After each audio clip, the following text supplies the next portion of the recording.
chairman of Foremost, has been accompanying James on his trips to China. Mr. Chong Chi-hua, who also comes from the shipping industry, had known Ruth and James for a long time.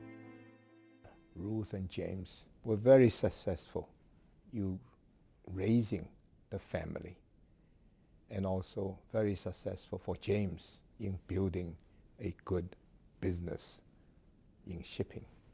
Throughout all this, Ruth and James, to them, the family is always the priority. Ruth is really the anchor of the family.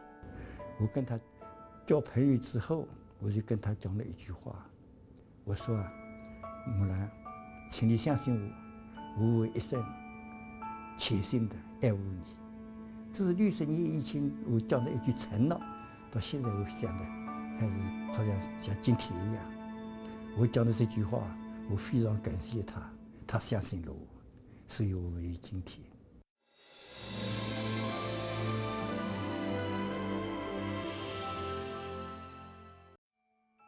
In 1961, after 3 years of waiting, Ruth set off for New York. And this is the photo taken before Ruth, with her 3 daughters, Elaine, Jeanette, and May, boarded the cargo ship to America. 没有钱买飞机票啊，他是坐火车到高雄，坐这个货船到了美国。For Elaine, who was just 8 years old, it was a truly exciting experience. I thought the ship was so exciting. I was 8 years old. I was friends with the crew who would play Chinese chess with me, and also the Chinese game of Go. I used to play that with the captain, I remember, of the ship every night. And I just had only good memories of that 37-day ocean crossing. 37 days later, the ship sailed into the New York City harbor. Everyone was immersed in the bliss of the reunion. No one knew what Ruth had experienced on the ship. 村长是我的同学，他告诉我一个故事，他说你不晓得啊，他说你太太啊，真是了不起。在经过巴拿马云雾的时候，因为天气特别热，船上也没有电风扇，更不要讲冷气了，热得不得了。所以呢，小女儿啊发高烧，发高烧的时候啊，船上也没有医生，船上也没有医药，光一点阿司匹林，吃了之后没有效。大家以为都是跟讲到这个小孩子已经没有希望了，都完了。可是他说大家都放弃的时候，他说你太太啊，她抱了小孩子，摆在浴缸里面，啊，就是省天省夜，啊，站在那一边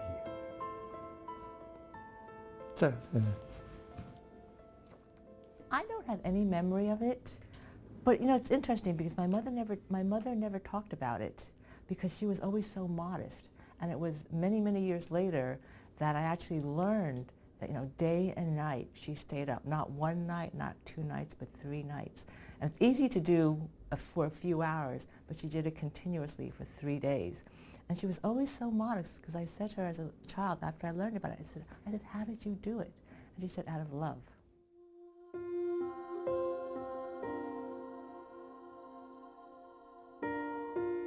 The family happily reunited in New York after 3 years of waiting.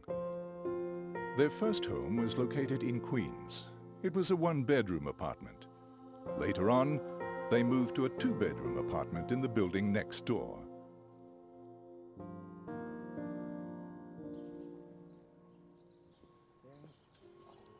"50 years later, James Chao came back to their first residence.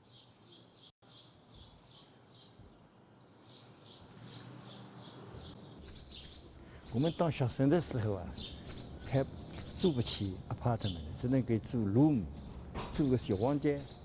我太太来了之后呢，住 apartment， 这个 apartment 就是这个 building。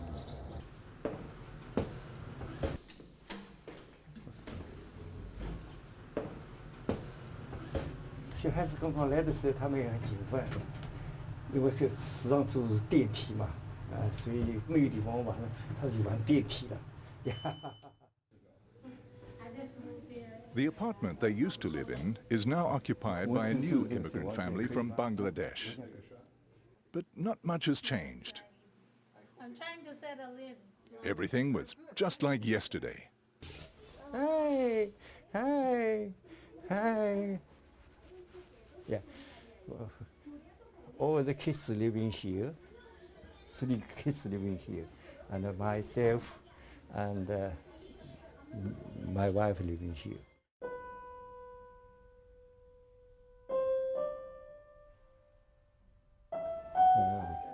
My uncle living here. That time we have the temporary bed here. It's lots of fun. I have the telephone here.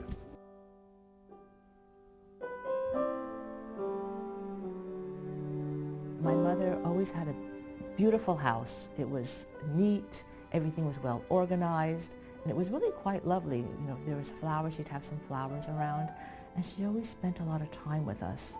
I think that's what I really appreciate. But I always felt my mother gave us the luxury of time and gave of herself to us. When we were in America during the 1960s, you cannot even buy Chinese groceries. 白菜你都找不到的，豆腐也找不到的。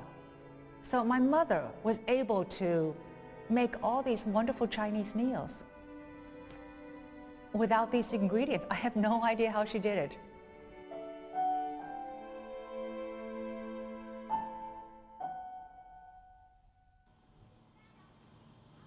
The Chow daughters all have their own beautiful homes now, but for them, their fond childhood memories from their time spent in the small apartment are always favorite topics at family gatherings.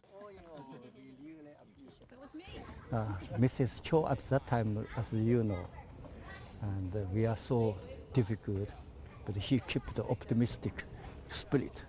I remember, you see, and she saw me, 3 jobs is too hard. So even that time, he still saved $50 each month. Yeah, and now, and we really very, very blessed. Today coming here to see your house. Regardless, it's your efforts, and you made it. But also, I think your mommy contributed to. Definitely. Of course. Yeah.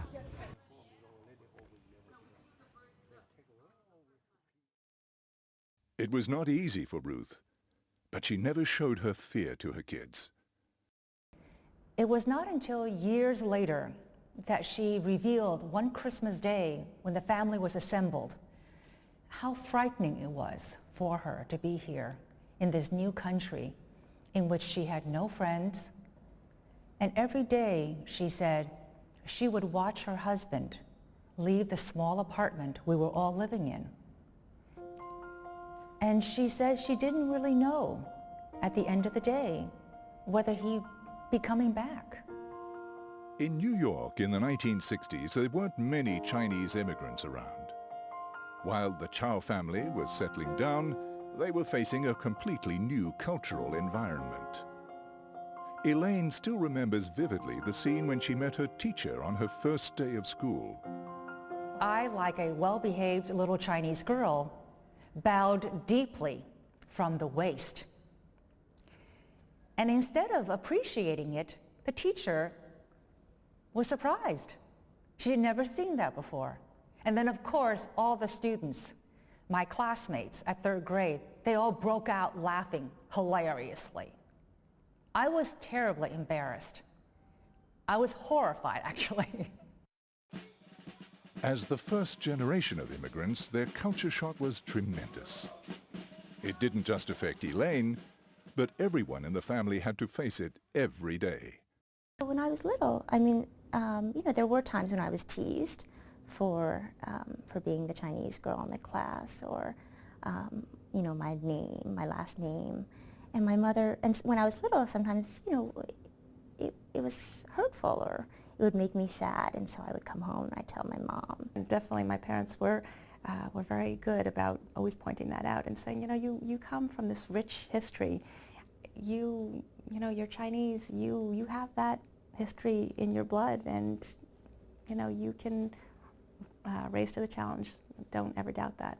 My mother would always remind us that, you know, we represented, again, a larger people and a larger population, and so to always carry ourselves properly and to make, you know, ourselves proud, our family proud, our community proud. As with many other Chinese immigrants, family is the core of life. It provides a shelter and a source of strength to face the challenges of the outside world. Mitch McConnell, a United States Senator, became a member of the Chao family after he and Elaine Chao married in 1993. This is an extraordinary family. I've lived long enough to have known a lot of families. I've never met a family that I thought was more remarkable than the Chao family. And I think it's safe to say, in looking back, and as my father-in-law has said on many occasions, that he would not have been able to achieve his level of success but for my mother-in-law. She was the rock, the strength of the whole family. As the stone lions and the bamboo groves in Chao's garden seem to say, China is not just a place where the Chao family came from, but also a spiritual homeland. 在美国，你说你要到你的亲戚家里去的，你去那个小孩最多给你礼貌的时候 ，hello 一下，他就走开了，对不对？可是每一次拜访我们二姐的时候，只要他家女儿出来在的话，一定亲自倒茶给我们，总是来问好、舅舅好，总是寒暄几句。讲起赵小兰，她不是光一个好的部长，她是实际上面最好的一个女儿，啊，她对父母孝敬至深，孝敬至深，想不到的，处处顾到，有这样子好的事业，她还能够做到，这个真是我们超过我们所求所想，是上帝给我们最好的一个礼物。 So what we're seeing is more of a representation of Chinese values in the American political process, which is all for the good. Family values, values on education. You know, the Confucian values, which have long been part of China, are now slowly kind of sifting into America. And these people, of course, are acting as Americans, but Americans with values that are Confucian, that are Chinese. And the Chao family has been a model for that.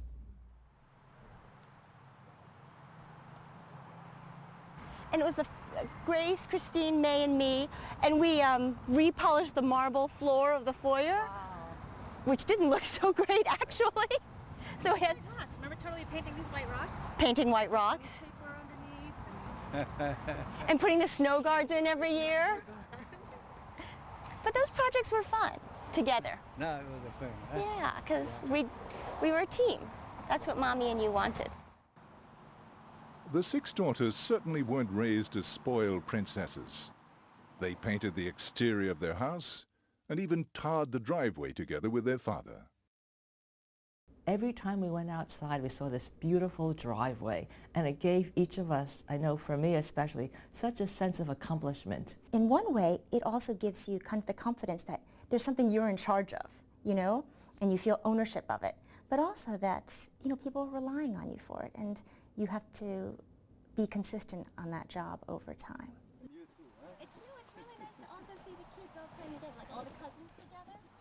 Coming from an enlightened family herself and a mother of six daughters, Ruth never thought there were any differences between girls and boys. So my mom always said, you set your goal high and you work hard, and you can do whatever you want to do. And she never said to me, you can't do something because you're a girl. I don't think it ever entered her mind. And that's so empowering and encouraging for us to hear as females.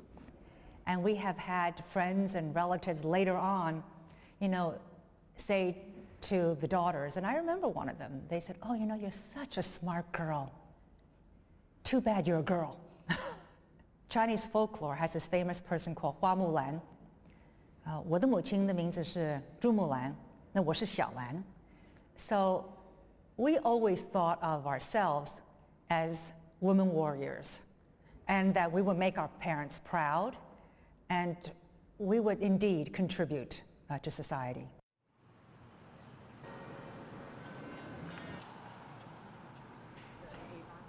The 6 little women warriors grew up as their mother expected.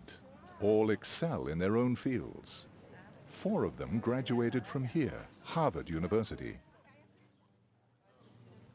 Today, Elaine has come back to her alma mater. This time she is talking with the Harvard president about a gift from her family in the name of her mother.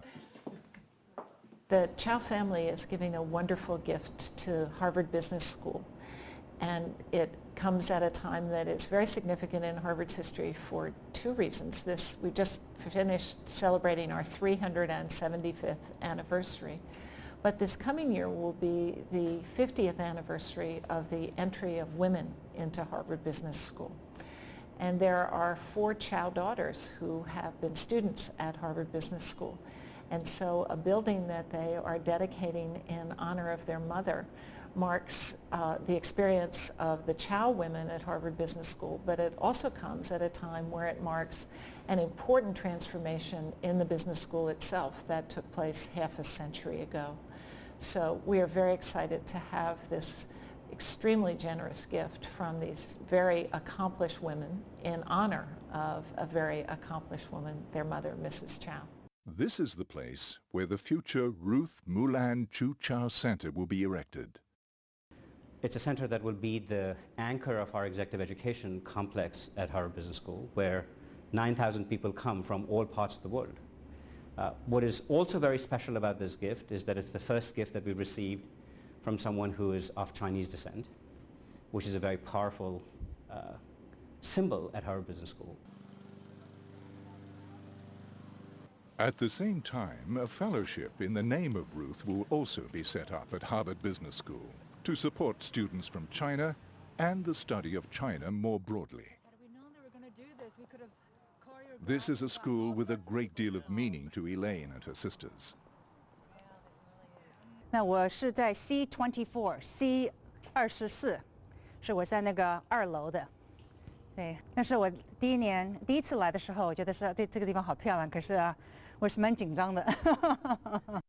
Ruth strongly believed in education, though her own education was interrupted by the war. The best dowry for my daughters is education, she once said. 我做爸爸的，为了要创业，一天到晚在外面，就随妈妈的影响，跟妈妈给她的感受，所以这种情况，我不能够不谢谢我的女人木兰。Education was very important, so she pushed that a lot. But I think she also understood that a lot of that comes from within, and you can't motivate somebody from the outside. They have to be motivated from within. So she really understood that balance, and she pushed, but not too hard, I thought. She lived a certain kind of lifestyle with a very rigorous discipline in her own self, so we would see that. And so while she might not tell us to do that, just by looking at how she lived her life, we would try to emulate that lifestyle. When Angela was a little girl, she wanted to learn the French horn. Everybody thought it was the wrong instrument for her, but she insisted. So my mother said, you can always try things, but if you try things, you have to stick to it. So, we always want to give you the opportunity to try different things and expose yourself, but you can't just decide you want it one